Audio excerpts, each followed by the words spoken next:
The history of Wales begins with the arrival of human beings in the region thousands of years ago. Neanderthals lived in what is now Wales, or Cymru Welsh, at least 230,000 years ago. Homo sapiens had arrived by about 31,000 BC. However, continuous habitation by modern humans dates from the period after the end of the last ice age around 9000 BC, and Wales has many remains from the Mesolithic, Neolithic, and Bronze Age. During the Iron Age the region, like all of Britain south of the Firth of Forth, was dominated by the Celtic Britons and the British language. The Romans, who began their conquest of Britain in AD 43, first campaigned in what is now northeast Wales in 48 against the Deceangli, and gained total control of the region with their defeat of the Ordovices in 79. The Romans departed from Britain in the 5th century, opening the door for the Anglo-Saxon invasion. Thereafter British language and culture began to splinter, and several distinct groups formed. The Welsh people were the largest of these groups, and are generally discussed independently of the other surviving Brythonic-speaking peoples after the 11th century. A number of kingdoms formed in the area now called Wales in the post-Roman period. While the most powerful ruler was acknowledged as King of the Britons, and some rulers extended their control over other Welsh territories and into western England, none were able to unite Wales for long. Internecine struggles and external pressure from the English and later, the Norman conquerors of England, led to the Welsh kingdoms coming gradually under the sway of the English crown. In 1282, the death of Lyle I ap Gruffydd led to the conquest of the Principality of Wales by King Edward I of England. Afterwards, the heir apparent to the English monarch has borne the title Prince of Wales. The Welsh launched several revolts against English rule, the last significant one being that led by Owain Glyndwr mac Cranach in the early 15th century. In the 16th century Henry VIII, himself of Welsh extraction as a great-grandson of Owen Tudor, passed the Laws in Wales Acts aiming to fully incorporate Wales into the Kingdom of England. Under England's authority, Wales became part of the Kingdom of Great Britain in 1707 and then the United Kingdom in 1801. Yet, the Welsh retained their language and culture in spite of heavy English dominance. The publication of the extremely significant first complete Welsh translation of the Bible by William Morgan in 1588 greatly advanced the position of Welsh as a literary language. The 18th century saw the beginnings of two changes that would greatly affect Wales: the Welsh Methodist revival, which led the country to turn increasingly nonconformist in religion, and the Industrial Revolution. During the 19th century South East Wales in particular experienced rapid industrialisation and a dramatic rise in population as a result of the explosion of the coal and iron industries. These industries declined in the 20th century, while nationalist sentiment and interest in self-determination rose. The Labour Party replaced the Liberal Party as the dominant political force in the 1940s, while the Nationalist Party plaid Cymru gained momentum in the 1960s. In a 1997 referendum Welsh voters approved the devolution of governmental responsibility to a National Assembly for Wales, which first met in 1999. Prehistoric Wales. The earliest known human remain discovered in modern-day Wales is a Neanderthal jawbone, found at the Bontnwyd Paleolithic site in the valley of the River Elway in North Wales, whose owner lived about 230,000 years ago in the Lower Paleolithic period. The Red Lady of Paviland, a human skeleton dyed in red ochre, was discovered in 1823 in one of the Paviland limestone caves of the Gower Peninsula in Swansea, South Wales. Despite the name, the skeleton is that of a young man who lived about 33,000 years ago at the end of the Upper Paleolithic period. He is considered to be the oldest known ceremonial burial in Western Europe. The skeleton was found along with jewelry made from ivory and seashells and a mammoth skull. Following the last ice age, Wales became roughly the shape it is today by about 8000 BC and was inhabited by Mesolithic hunter-gatherers. The earliest farming communities are now believed to date from about 4000 BC, marking the beginning of the Neolithic period. This period saw the construction of many chamber tombs, particularly dolmens or cromlechs. The most notable examples of megalithic tombs include Bryn Celyn Ddu and Bar Clodiad Wygans on Anglesey, Pentrefan in Pembrokeshire, and Tinkinswood burial chamber in the Vale of Glamorgan. Metal tools first appeared in Wales about 2500 BC, initially copper followed by bronze. The climate during the early Bronze Age is thought to have been warmer than at present, as there are many remains from this period in what are now bleak uplands. The Late Bronze Age saw the development of more advanced bronze implements. Much of the copper for the production of bronze probably came from the copper mine on the Great Orme, where prehistoric mining on a very large scale dates largely from the Middle Bronze Age. Radiocarbon dating has shown the earliest hill forts in what would become Wales, to have been constructed during this period. Historian John Davis theorizes that a worsening climate after around 1250 BC lower temperatures and heavier rainfall required more productive land to be defended. The earliest iron implement found in Wales is a sword from Llanfawr at the head of the Rhondda Valley, which is thought to date to about 600 BC. Hill forts continued to be built during the British Iron Age. Nearly 600 hill forts are in Wales, over 20% of those found in Britain, examples being Pendennis near Aberystwyth and Treseiri on the Llyn Peninsula. A particularly significant find from this period was made in 1943 at Llyn Cerrig Bark on Anglesey, when the ground was being prepared for the construction of a Royal Air Force base. The cache included weapons, shields, chariots along with their fittings and harnesses, and slave chains and tools. Many had been deliberately broken and seemed to have been votive offerings. Until recently, the prehistory of Wales was portrayed as a series of successive migrations. The present tendency is to stress population continuity. The Encyclopedia of Wales suggests that Wales had received the greater part of its original stock of peoples by c. 2000 BC. Recent studies in population genetics have argued for genetic continuity from the Upper Paleolithic, Mesolithic or Neolithic eras. According to historian John Davis, the Brythonic languages spoken throughout Britain resulted from an indigenous cumulative Celticity, rather than from migration. Wales in the Roman era. The Roman conquest of Wales began in AD 48 and was completed in 78, with Roman rule lasting until 383. Roman rule in Wales was a military occupation, save for the southern coastal region of South Wales east of the Gower Peninsula, where there is a legacy of Romanisation. The only town in Wales founded by the Romans, Caerwent, is located in South Wales. Both Caerwent and Carmarthen, also in southern Wales, would become Roman civitates. During the occupation both the region that would become Wales and its people were a mostly anonymous part of Roman Britain. By AD 47 Rome had invaded and conquered all of southernmost and southeastern Britain under the first Roman governor of Britain. As part of the Roman conquest of Britain, a series of campaigns to conquer Wales was launched by his successor in 48 and would continue intermittently under successive governors until the conquest was completed in 78. It is these campaigns of conquest that are the most widely known feature of Wales during the Roman era due to the spirited but unsuccessful defence of their homelands by two native tribes, the Silures and the Ordovices. The Demetae of southwestern Wales seem to have quickly made their peace with the Romans, as there is no indication of war with Rome, and their homeland was not heavily planted with forts nor overlaid with roads. The Demetae would be the only Welsh tribe to emerge from Roman rule with their homeland and tribal name intact. Wales was a rich source of mineral wealth and the Romans used their engineering technology to extract large amounts of gold, copper, and lead, as well as modest amounts of some other metals such as zinc and silver.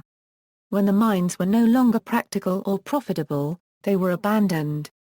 Roman economic development was concentrated in southeastern Britain, with no significant industries located in Wales.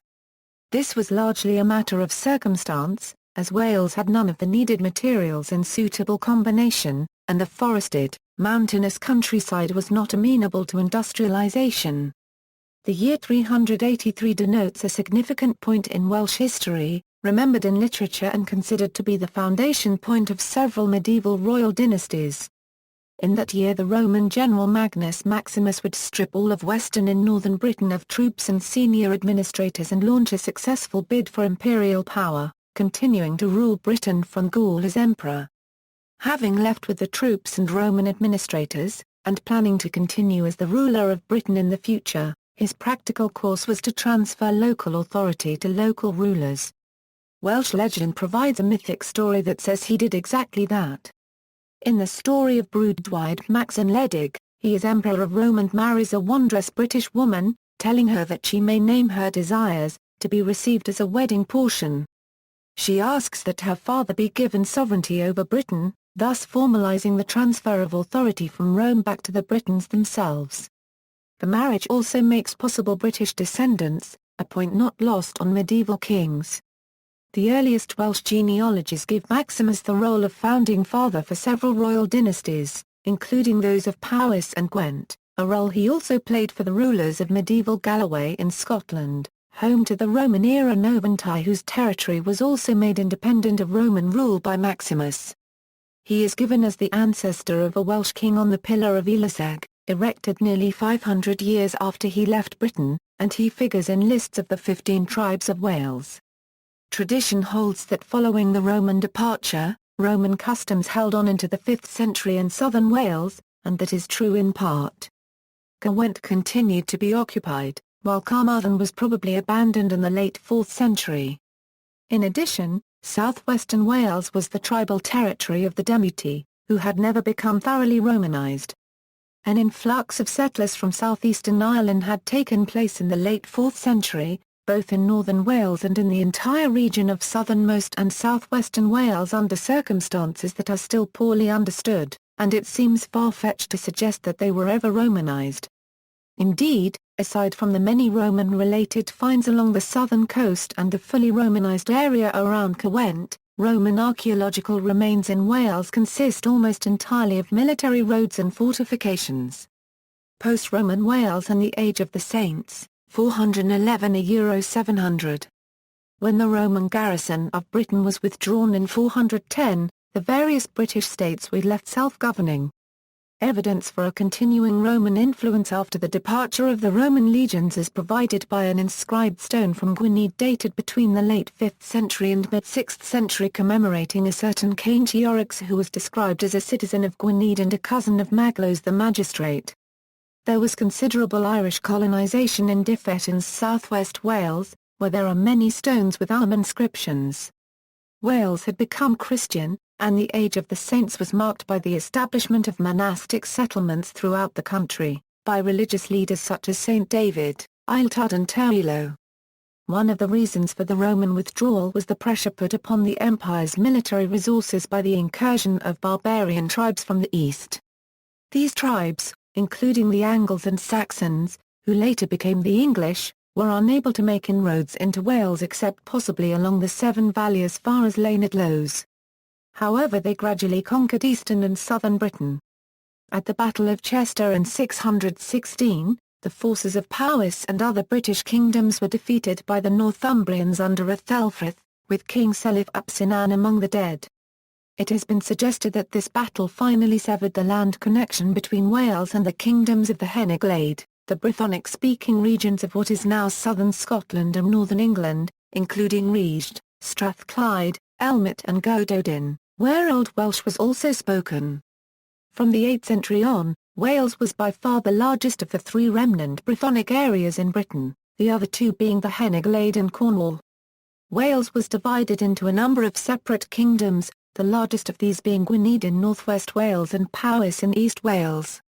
Gwynedd was the most powerful of these kingdoms in the 6th century and 7th century, under rulers such as Maelgwn Gwynedd and Cadwallon ap Cadfan, who in alliance with Penda of Mercia was able to lead his armies as far as Northumbria in 633, defeat the local ruler Edwin and control it for approximately 1 year.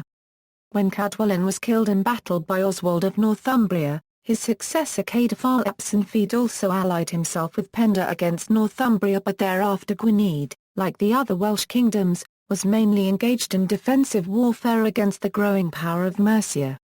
Early medieval Wales, 700 Euro 1066. Powys as the easternmost of the major kingdoms of Wales came under the most pressure from the English in Cheshire, Shropshire and Herefordshire. This kingdom originally extended east into areas now in England, and its ancient capital, Pengwern, has been variously identified as modern Shrewsbury or a site north of Baschurch. these areas were lost to the Kingdom of Mercia.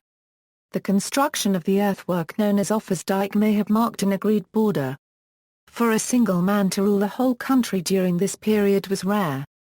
This is often ascribed to the inheritance system practiced in Wales. All sons received an equal share of their father's property, resulting in the division of territories. However, the Welsh laws prescribe this system of division for land in general, not for kingdoms, where there is provision for an edling to the kingdom to be chosen, usually by the king. Any son, legitimate or illegitimate, could be chosen as edling, and there were frequently disappointed candidates prepared to challenge the chosen heir. The first to rule a considerable part of Wales was Rhodri Mawr, originally king of Gwynedd during the 9th century, who was able to extend his rule to Powys and Ceredigion. On his death his realms were divided between his sons. Rhodri's grandson, Hywel Dda, formed the Kingdom of Deheubarth by joining smaller kingdoms in the southwest and had extended his rule to most of Wales by 942. He is traditionally associated with the codification of Welsh law at a council which he called at Whitland, the laws from then on usually being called the Laws of Hywel. Hywel followed a policy of peace with the English. On his death in 949 his sons were able to keep control of Deheubarth but lost Gwynedd to the traditional dynasty of this kingdom. Wales was now coming under increasing attack by Viking raiders, particularly Danish raids in the period between 950 and 1000. According to the chronicle Brut Wytches Godfrey Haraldson carried off 2,000 captives from Anglesey in 987, and the king of Gwynedd, Medard ab Owain, is reported to have redeemed many of his subjects from slavery by paying the Danes a large ransom.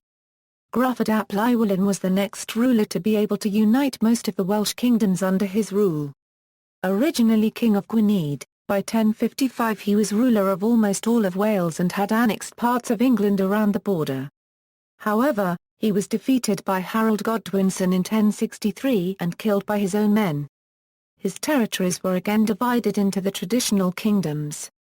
Wales and the Normans, 1067–1283.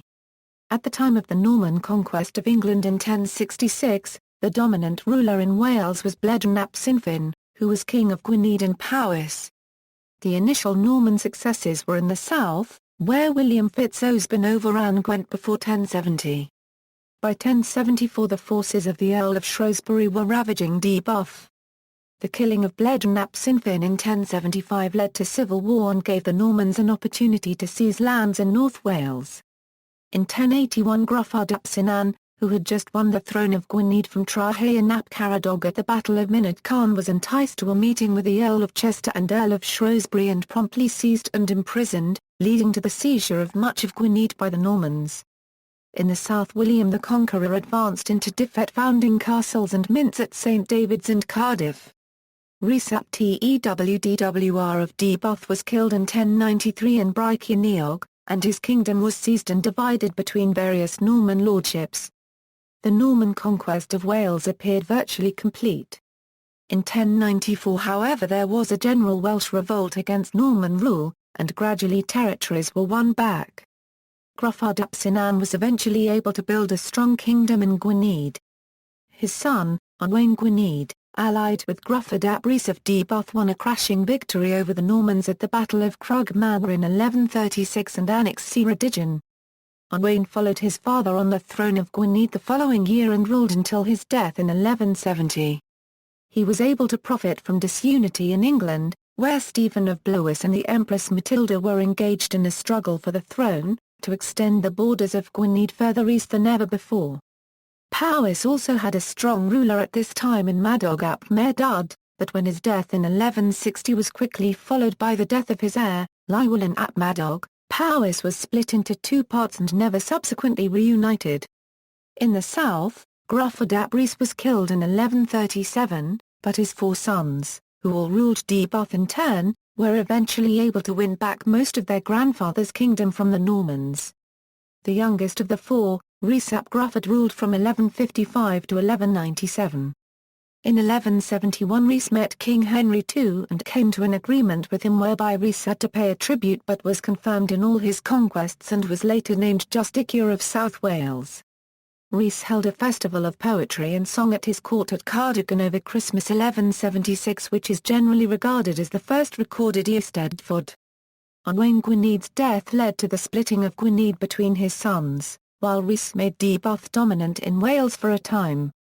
Out of the power struggle in Gwynedd eventually arose one of the greatest of Welsh leaders, Llywelyn ap Iorwerth, also known as Llywelyn Fawr, who was sole ruler of Gwynedd by 1200 and by his death in 1240 was effectively ruler of much of Wales.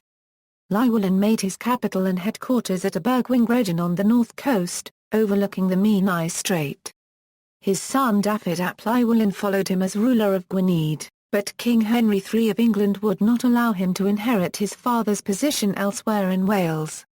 War broke out in 1241 and then again in 1245, and the issue was still in the balance when Dafydd died suddenly at Abergwyngredyn, without leaving an heir in early 1246.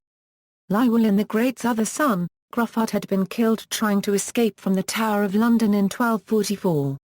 Gruffydd had left 4 sons, and a period of internal conflict between 3 of these ended in the rise to power of Llywelyn ap Gruffydd.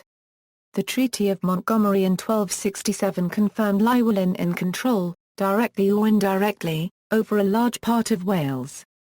However, Llywelyn's claims in Wales conflicted with Edward I of England, and war followed in 1277. Llywelyn was obliged to seek terms, and the Treaty of Aberconwy greatly restricted his authority. War broke out again when Llywelyn's brother Dafydd ap Gruffydd attacked Hawarden Castle on Palm Sunday 1282. On December 11, 1282, Llywelyn was lured into a meeting in Builth Wells Castle with unknown marchers, where he was killed and his army subsequently destroyed. His brother Dafydd ap Gruffydd continued an increasingly forlorn resistance. He was captured in June 1283 and was hanged, drawn and quartered at Shrewsbury. In effect, Wales became England's first colony until it was finally annexed through the Laws in Wales Acts 1535 to 1542. Conquest: from the Statute of Rhuddlan to the Laws in Wales Acts 1283–1542. After the passing the Statute of Rhuddlan, which restricted Welsh laws, King Edward I's ring of impressive stone castles assisted in the domination of Wales, and he crowned his conquest by giving the title Prince of Wales to his son and heir in 1301. Wales became, effectively, part of England, even though its people spoke a different language and had a different culture. English kings appointed a Council of Wales, sometimes presided over by the heir to the throne. This council normally sat in Ludlow, now in England but at that time still part of the disputed border area in the Welsh Marches. Welsh literature, particularly poetry, continued to flourish however, with the lesser nobility now taking over from the princes as the patrons of the poets. Many considered Dafydd ap Gwilym, who flourished in the middle of the 14th century, the greatest of the Welsh poets. There were a number of rebellions including ones led by Madog ap Llywelyn in 1294–1295 and by Llywelyn Bren, Lord of Senenod, in 1316–1318. In the 1370s the last representative in the male line of the ruling House of Gwynedd, Owain Lorgach, twice planned an invasion of Wales with French support. The English government responded to the threat by sending an agent to assassinate Owain in Poeto in 1378. In 1400, a Welsh nobleman, Owain Glyndwr Micronar, revolted against King Henry IV of England. Owain inflicted a number of defeats on the English forces and for a few years controlled most of Wales. Some of his achievements included holding the first ever Welsh Parliament at Machynlleth and plans for 2 universities. Eventually the king's forces were able to regain control of Wales and the rebellion died out, but Owain himself was never captured. His rebellion caused a great upsurge in Welsh identity and he was widely supported by Welsh people throughout the country. As a response to Glyndwr Micronar's rebellion, the English Parliament passed the penal laws against Wales. These prohibited the Welsh from carrying arms, from holding office and from dwelling in fortified towns. These prohibitions also applied to Englishmen who married Welsh women. These laws remained in force after the rebellion, although in practice they were gradually relaxed. In the Wars of the Roses which began in 1455 both sides made considerable use of Welsh troops. The main figures in Wales were the two Earls of Pembroke, the Yorkist Earl William Herbert and the Lancastrian Jasper Tudor. In 1485 Jasper's nephew, Henry Tudor, landed in Wales with his small force to launch his bid for the throne of England. Henry was of Welsh descent, counting princes such as Rhys ap Gruffydd among his ancestors, and his cause gained much support in Wales. Henry defeated King Richard III of England at the Battle of Bosworth with an army containing many Welsh soldiers and gained the throne as King Henry VII of England. Under his son, Henry VIII of England, the laws in Wales Acts 1535 to 1542 were passed, integrating Wales with England in legal terms, abolishing the Welsh legal system, and banning the Welsh language from any official role or status, but it did for the first time define the England-Wales border and allowed members representing constituencies in Wales to be elected to the English Parliament. They also abolished any legal distinction between the Welsh and the English, thereby effectively ending the penal code, although this was not formally repealed.